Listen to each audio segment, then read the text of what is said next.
EazyRyderMoto friends and family, welcome back to the channel. If you're new to the channel, make sure you hit the subscribe button. If you're a returning viewer, make sure you click the notification bell. You'll be notified when all my new content is uploaded, such as this. Also, make sure you like it. Hit the like button. It helps with the YouTube algorithm and helps promote and push my video content out to more people. Also, share it. Word of mouth is still a thing, and it's also a great way to share my content. So if this content is useful for you and it helps you out, pass the information along. It may help the next person out. So, welcome back to Tech Talk Thursdays. That's almost a tongue twister. Tech Talk Thursdays. Welcome back to Tech Talk Thursdays, only on the EazyRyderMoto YouTube channel.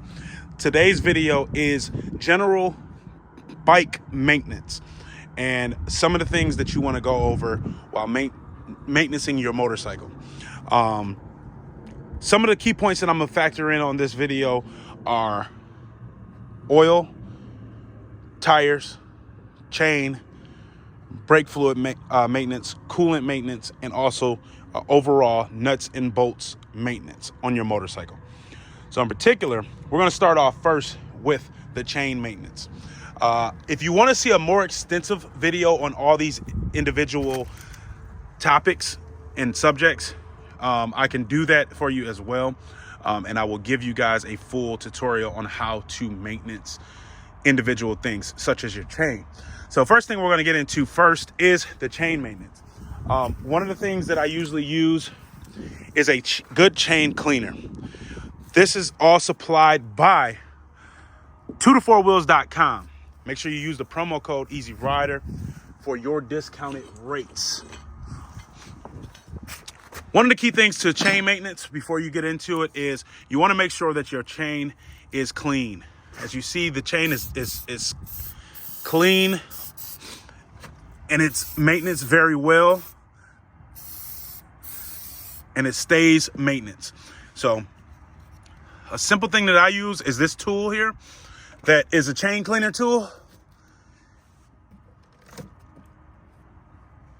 And basically I just go through and I rotate the chain around, the wheel around, and it cleans the chain just like that.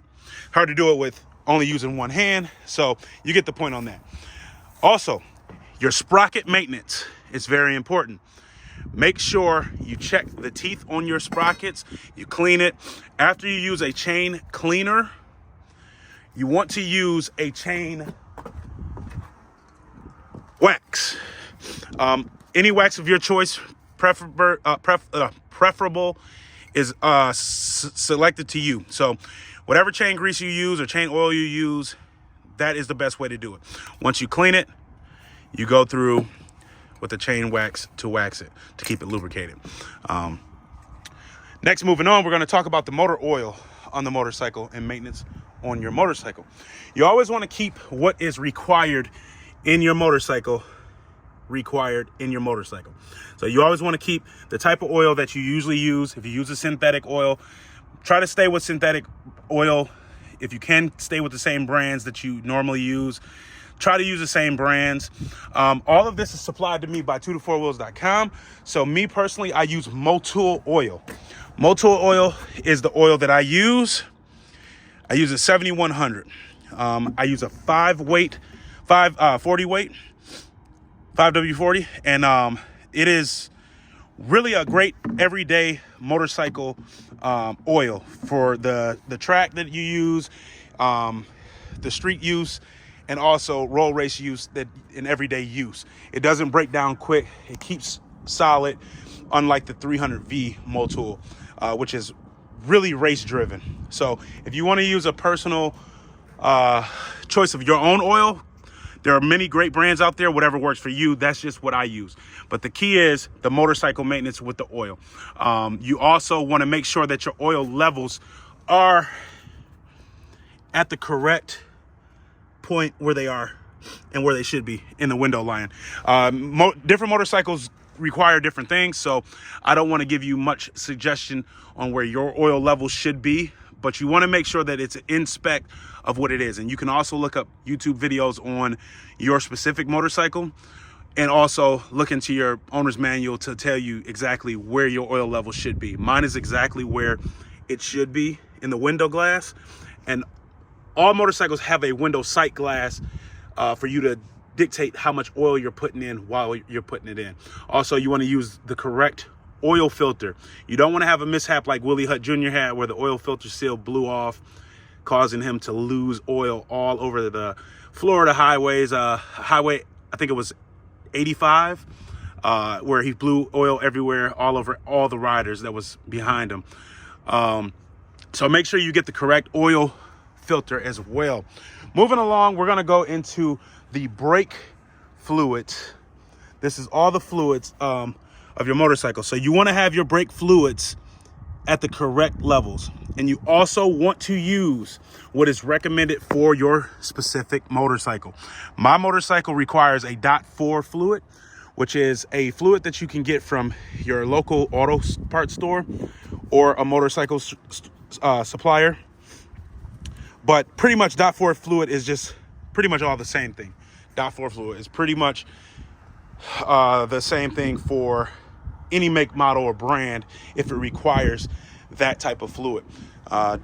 If your motorcycle requires .3, they're different ratings.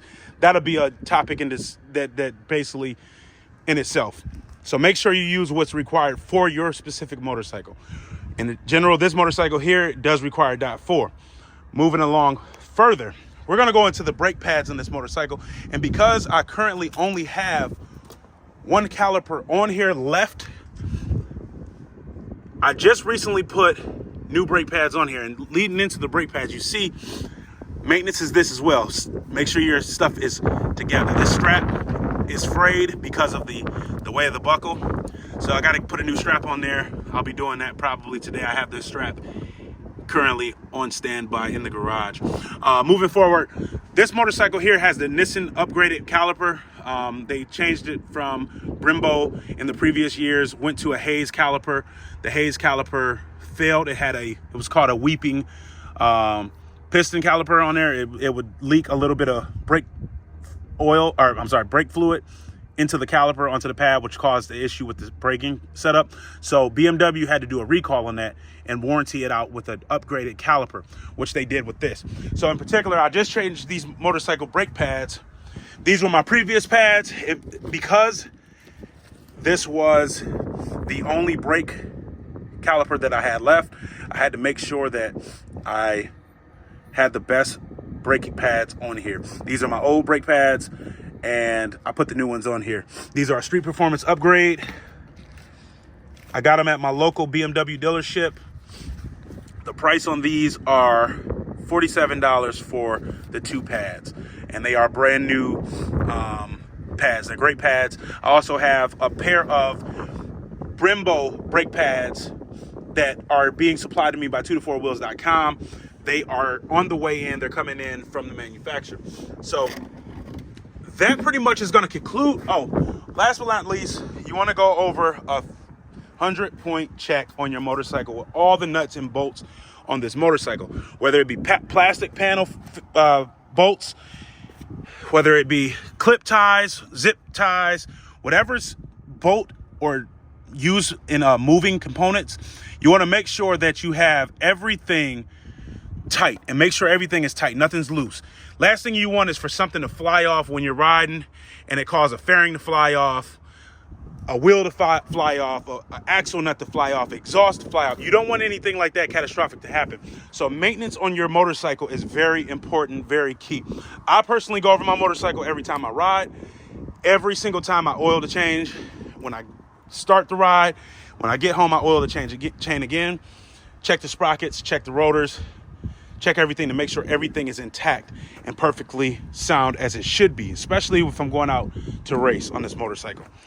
So with that being said, if you guys are interested in knowing anything in particular on how to install these certain parts or fix these certain parts or check your chain, I'll go in more detailed in depth with my Patreon and my subscribers on Instagram. Make sure you follow my Instagram if you're not. Look it up on Instagram at EazyRyderMoto, the same as the YouTube channel. And I'll be going into detailed videos to show you guys how to do these things, how to lube your chain, how to check your sprockets, how to install a chain, how to install your brakes, how to do your brake pads, how to do oil changes, how to check your brake fluid, how to install the brake fluid, how to bleed the brakes, how to check your coolant and your coolant levels. Speaking of coolant, last but not least, the last thing I'm going to get into, this is actually kind of a tough one because the panels have to be off the motorcycle for you to check it. But right here on this particular motorcycle is a fill cap, a fill box where you fill your coolant in. And I was thinking maybe you might be able to see it through here. But basically, when you fill up your overflow, your levels here show you exactly where you are as far as coolant goes. I only use engine ice in this motorcycle, which is also supplied by 2to4wheels.com. So make sure you go with what's required for your motorcycle. And that will definitely help you out by keeping your engine cool. You want to make sure you stay on top of that too as well. So I'm going to close this video out.